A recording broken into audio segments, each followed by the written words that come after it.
After my morning run, I came home to find my usually lazy husband walking out of the room covered in sweat. The house was a mess, and I had no idea that everything before me was just a facade he had created. In daily life, he looked like a sloppy homebody, but in reality, he was a highly skilled warrior from a secret clan of ninjas. Every morning after I left the house, he began intense training. His specialty was throwing shuriken. On the surface, he was just a courier for a delivery company, but in truth, the entire company could transform into a modern ninja force at any time.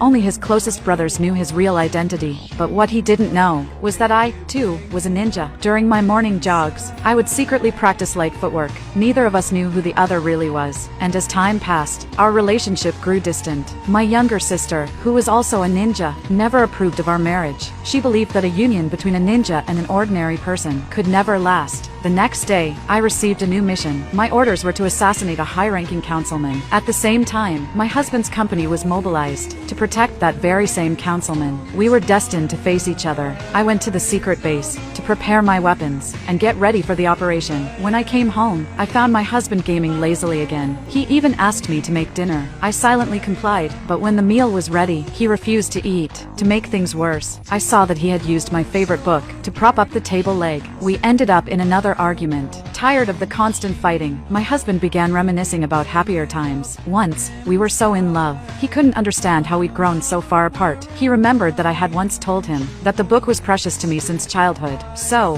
he decided to make things right. He apologized sincerely and suggested we meet at 7 p.m. at the same restaurant where we'd had our first date. Seeing the honesty in his eyes, I agreed. That afternoon, I began my mission. Using a drone, I successfully infiltrated the councilman's mansion, but the faint sound of the drone was picked up by my husband's sharp senses. He quickly hurled a shuriken, destroying it instantly. I was puzzled when my drone lost connection, unaware that my husband was behind it. The councilman immediately tightened security and ordered his guards to stay on duty all night. My husband's dinner plans were ruined. I waited for him the whole evening, but he never came. Disappointed, I left the divorce papers on the table and walked away. For days, I ignored his messages. His hope began to fade. Meanwhile, enemy ninjas infiltrated the mansion. My husband's colleagues were no match for them. During the chase, he used his shuriken technique, but to his shock, his opponent dodged it with ease. What he didn't know was that the intruder was me.